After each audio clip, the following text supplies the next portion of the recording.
Ja siis järsku hakkasin ma kõiki neid asju koondama ühte faili, mõeldes, et võib-olla järeltulijatele, aga neid on mul päris palju, midagi jääb must järgi. Ja mõtlesin, et see jääbki niisuguse digivormi.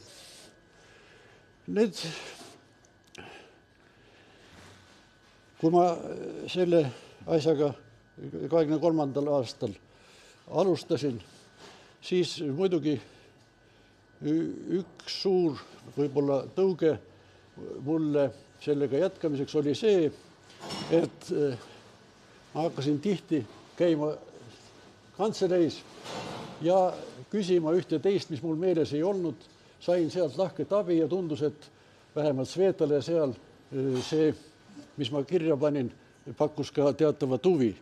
Nii et ma tassisin neid tükikesi tihti tema juurde ja tüütasin päris kõvasti.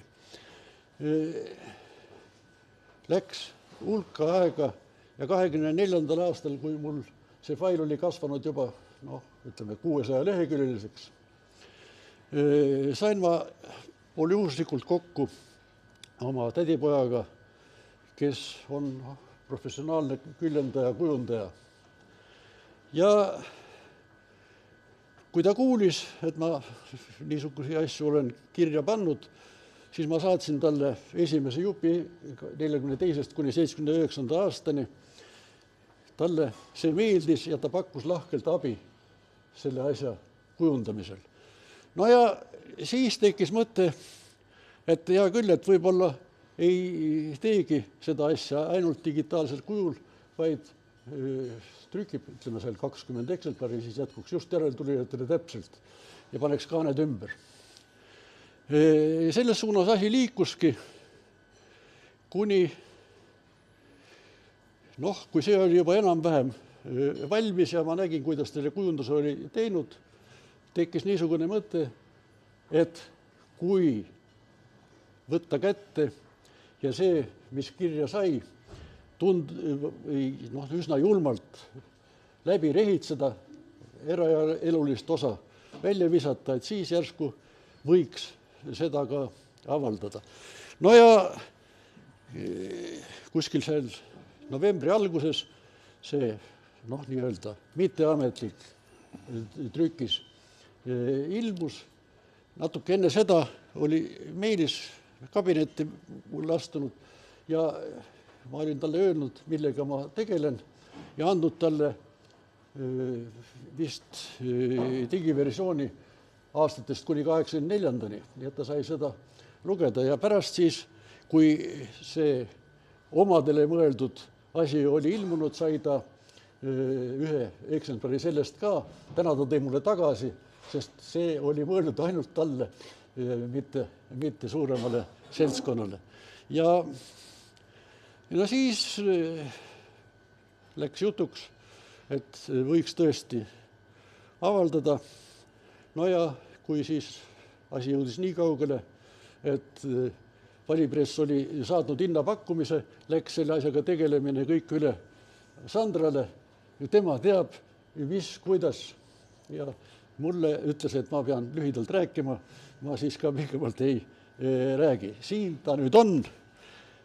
Mis seal ikka?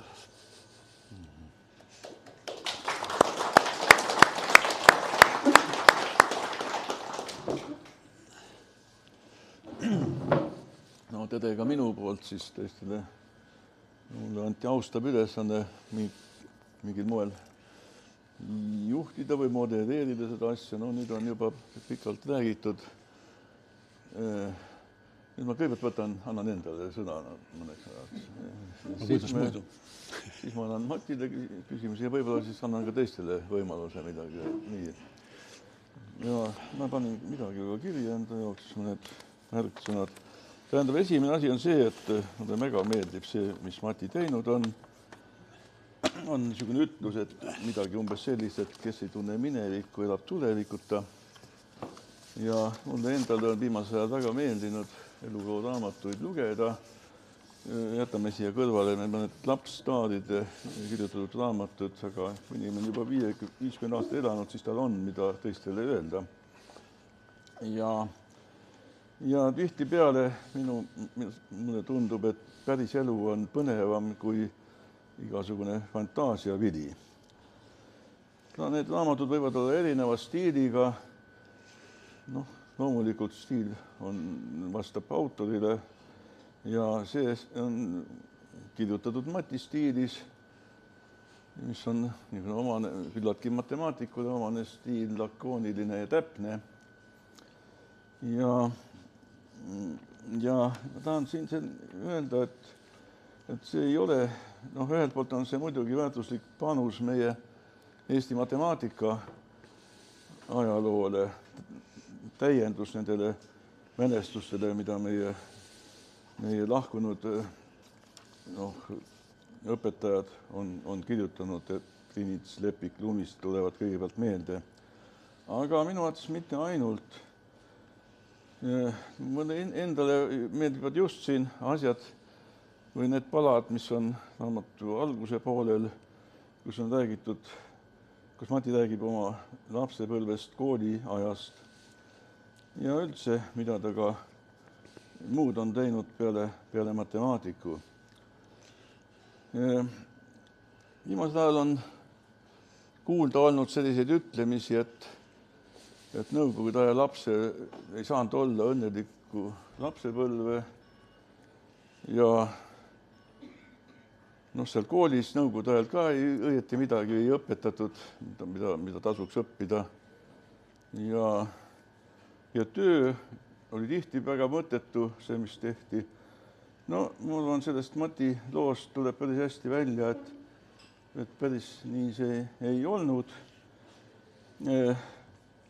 Et ka tema ja minu ajal elanud noortel inimestel oli õnnelik lapsepõlv.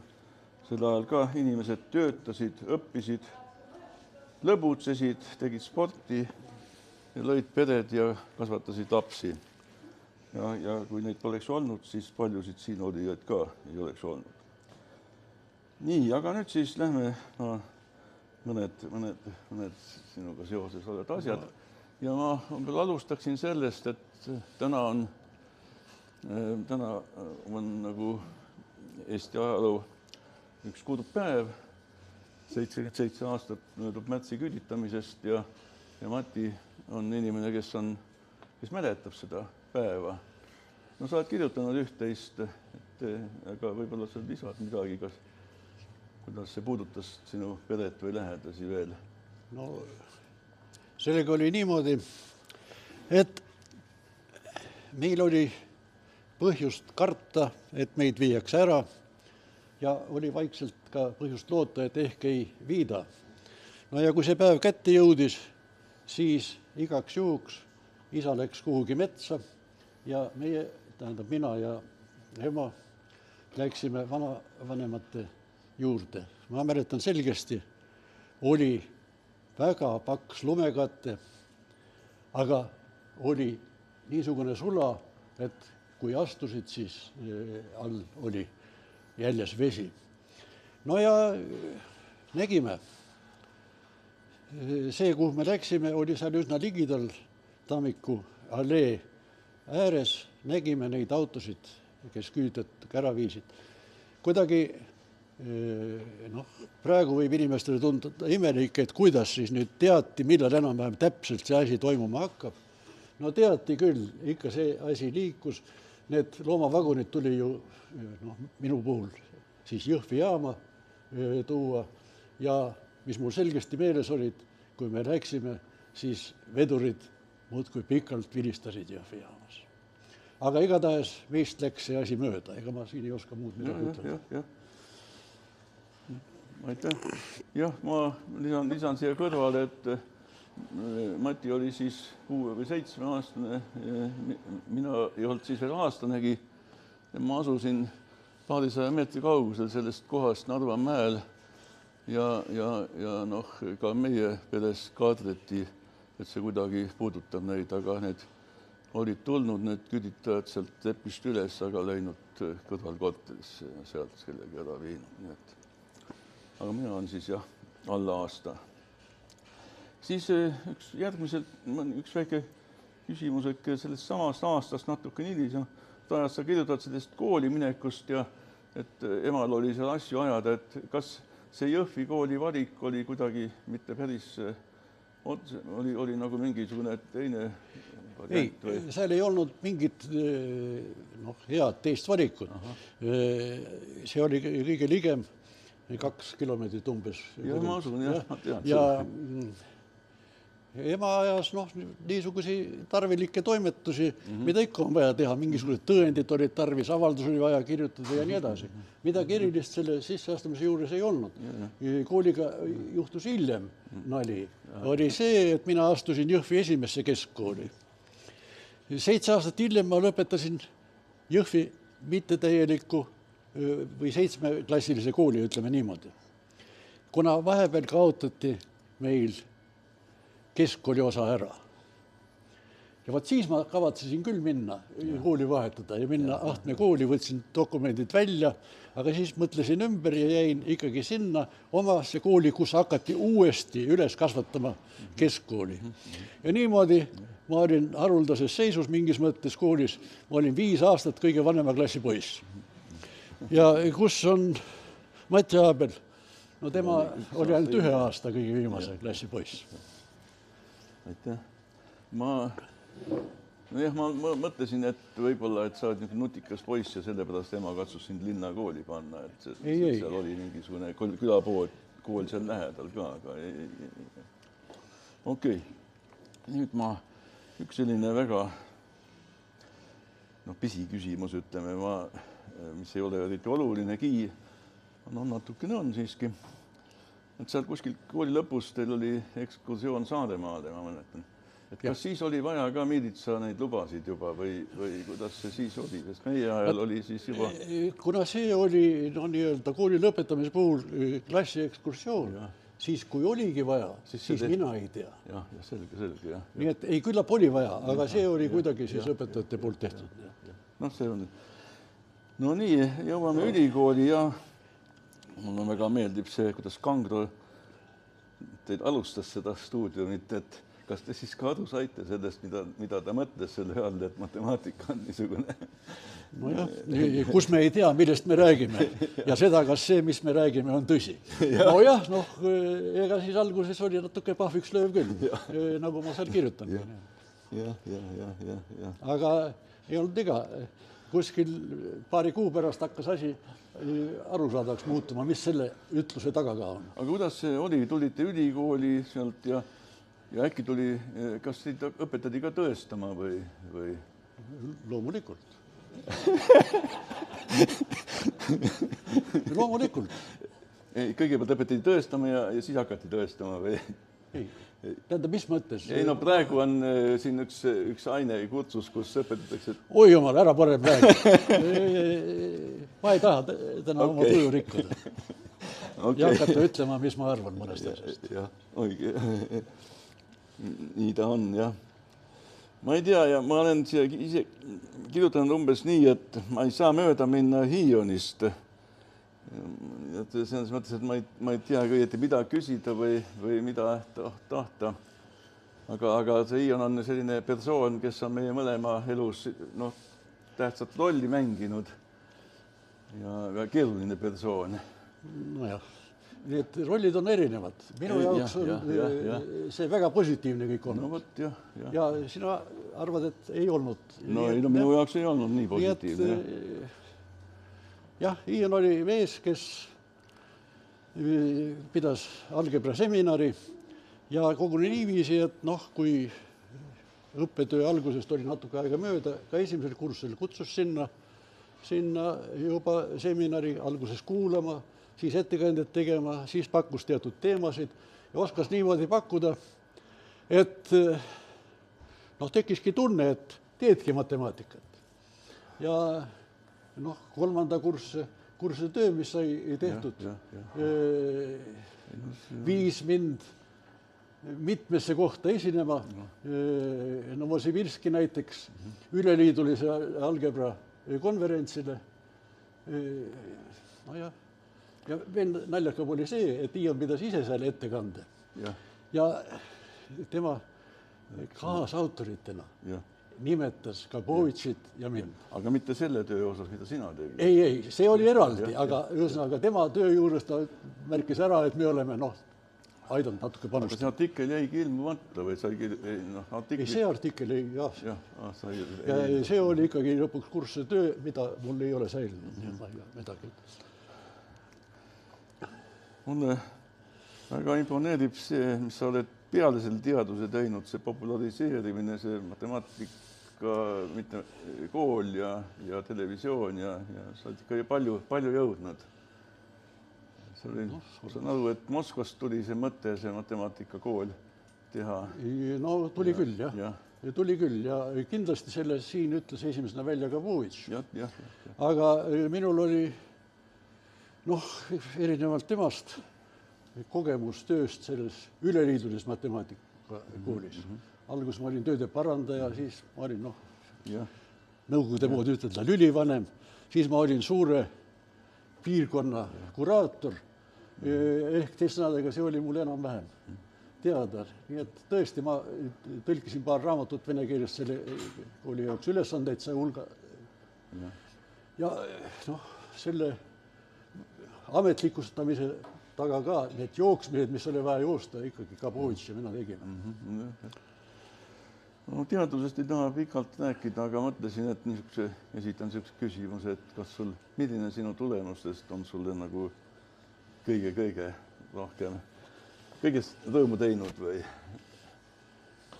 kui sa oskad? Vaata,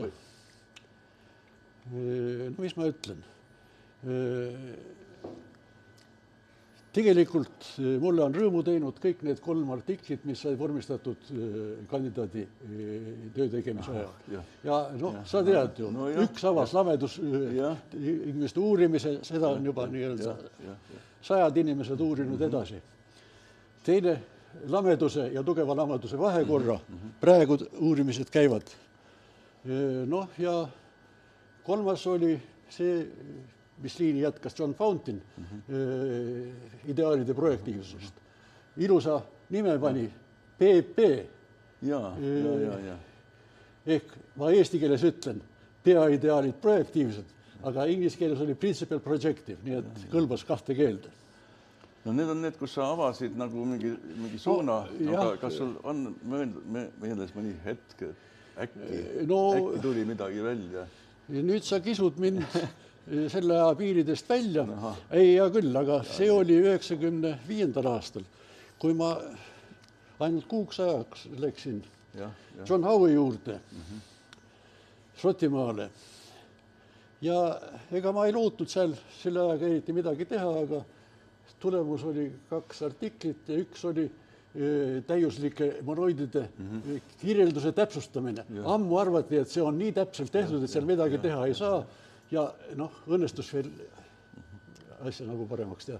See oli tõesti ootamatu ja selle üle võib natuke isegi uhke olla.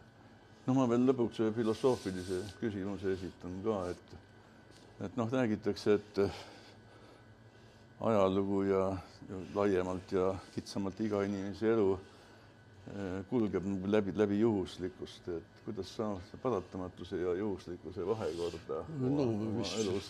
Minu elus on peaaegu kõik toimunud juhuslikult, nii nagu juhuslikult on see, et ma olen kirjutanud selle raamatu erinevalt eelnevatest raamatutest, mis on kirjutatud saanud. Siis oli ikkagi teatud mõte enne, kellele see on mõeldud.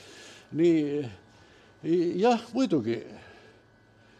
Hakkame sellest peale, et kui ma tulin Tartusse, ega see oli ka omamoodi juhus, ega see ei olnud mu esimene valik nii-öelda 10-aastast peale, et ma tulen matemaatikat õpetama. Ei, see oli, ütleme, 4. valik. Aga see oli mul tehtud ikkagi kuskil 8. klassis või niimoodi. Ja ega ma siis ei olnud mõelda, et ma sattun Moskvasse, eks ole. Muidugi, see oli juhus, see oli kindlasti juhus. Nii, edasi. Hea küll, siis ei olnud väga juhus, kui ma peale 2 aastast töötamist siin sattusin Moskvasse aspirantuuri, aga siis hakkasid siin siukesed juhused peale, kuidas öelda, sattusin tegema midagi, mida ma ka ei kujutanud ette, et ma hakkan tegema. ma tegin ametniku tööd, täna tuli meelde, et ma ei oska enam kirjutada allkirju. Iga kuu kirjutasin ma mitmed sajad allkirjad erinevatele ülikooli teadustööga seotud dokumentidele. Ja 73. aastal olin ma vastuvõtukomisjoni vastutav sekretär. Iga viimane sisseastuja käis korraks minu juures ja sai allkirja. Ja neid oli ikka üsna palju. No ja eks ma proovisin sellest suurest riigist välja saada. Esimene proov oli sõprade juurde Bulgaariasse, ei lastud. Siis oli proov Rootsi Stenströmi juurde.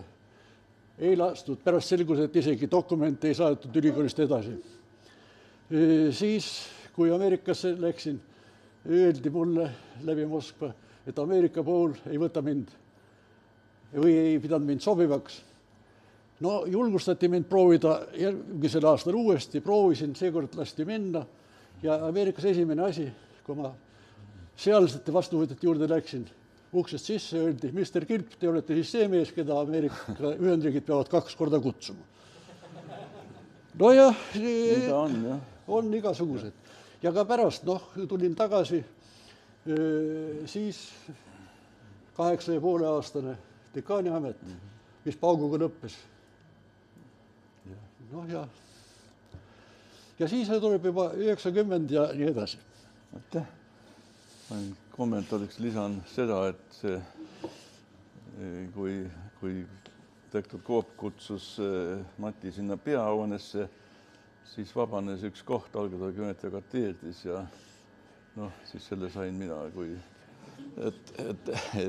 ei tea, kuhu ma muidu oleksin pidanud minema, ei tea. Nii, aga sellega ma lõpetan selle vestluse ja ma ei tea, kas tohib anda mõne küsimuse ka või kas on Käisid selle ära, et kas kellelgi on sõnasoove?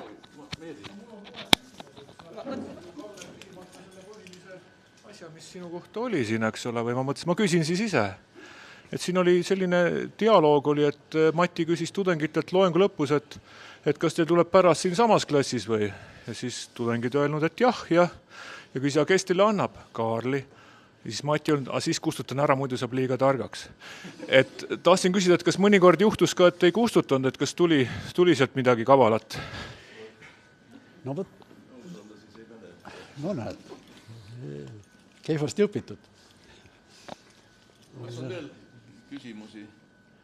Või sõnasoove? Kommentaare? Sõnasoov siin üks. Ma olen Peeter Normak, ma olen Mati esimene õpilane peale seda, kui Mati Moskvast tagasi saabus. Et Mati torkas selgelt silma selle poolest, et ta tegi algebrat, mis on ju tegelikult suhteliselt keeruline, väga lihtsalt selgeks ja väga huvitavaks. Et 70. aastal, kui mina ülikooli tulin, siis oli veel Hiioni seminarid, ma alguses käisin seal, aga kui Mati Moskvast tuli 71, siis Mati hakkas oma seminare tegema. Ja need lõppesid tavaliselt ikkagi õues oli juba pime, nagu sügisel talvisel ajal, ja need diskussioonid jätkusid veel nii-öelda teel koju, et ma mäletan selgelt talvist aega, kus siis me lõpuks maandusime kahekesi Matiga koos siis arutades seda seminaris räägitud, lõpuks Mati kodus, ta elas ühetoalises korteris, ütles, et tänava nimi mul ei ole meeles enam. Ei, see oli seal näituse ja Taara nurgal ilmselt. Nojah, kuskil seal, eks. Õues oli pime, toas oli pime, öölamp põles, 2 poissi, Aare ja Alar magasid ja meie istusime Mati või nende laste voodi ääre peal ja rääkisime edasi. Nii et sõnaga sellist kogemust minul mitte ühegi teise õppejõuga ei enne ega pärast ei ole olnud. Nii et see lihtsus ja asja huvitavaks tegemine, see oli selgelt, mis Matit nagu eristas. Soovib keegi veel? Mina olen see tudeng, kelle Mati sai siis, kui ta Ameerikast tagasi tuli. On mul õigus? 79 astusin mina... Olin tagasi siis, jah. Ja astusin mina Tartu Ülikooli matemaatika teaduskonda ja siis enne, kui Mati Kilbis sai dekaan, oli ta meil rühma juhendaja. ja siis meie siis õppisime ka koos seda algebrat. Mulle väga siiani algebra meeldib. See on mu lemmik. Ja siis kuni 5 aastat hoolimata sellest, et ta vahepeal sai dekaaniks, ta oli meie rühmajuhendaja ikka edasi, sest meie olime nii toredad. Ja mina pean ütlema, et mina olen teinud ka Mati Kilbile oma kõik kursuse tööd ja ka lõputöö. Ja kuna ta sellel ajal oli juba dekaan, siis seal dekanaadis ei õnnestunud meil ju ometigi mingit algebrat nii väga teha, sest seal käis ju kogu aeg trill-tralluks käis, eks ole. Ja siis olen mina ka istunud seal kodus, poisid magasid kuskil elutoa diivanil ja arutanud hilisõhtustel tundidel oma kursuse või lõputöö üle. Ainult siis mitte enam ühetoalises korteris. Ja ei olnud ühetoaline, jah, see Taara põhjustel oli natuke rohkem. Nii et selles mõttes nii. Ja lõpetasime siis 84, siis väga uhkelt koos Mati Kilp oli üks nendest, kes pidas meie lõpuloengu. Seda võtti sealt raamatust ka lugeda. Aga kui rohkem küsimusi ei ole, siis lõpetame selle ametlikuma osa. Kelle raamat olemas saab tulla autogramme paluma ja nii. Ma ühe väikese asja ütleksin, et üldiselt on siin selles raamatus jäädud ajavahemikku kuni 90. aasta lõpp, aga üks suur erand on tehtud, see on 81. aasta all, seal olen ma kirja pannud kogu selle asja, mida ma olen tahtnud oma õpetamise ja õpikute kirjutamise kohta. Kuigi see töö kestis kuni 2015. aastani, õpetamine ma mõtlen. Nii et see ei peaks ära ehmatama ja ühe koha ma loeksin ette. Ja kui nüüd keegi küsiks, kas ma olin rahul, et ma matemaatikat õpetasin, siis vastaksin, ma nautisin seda.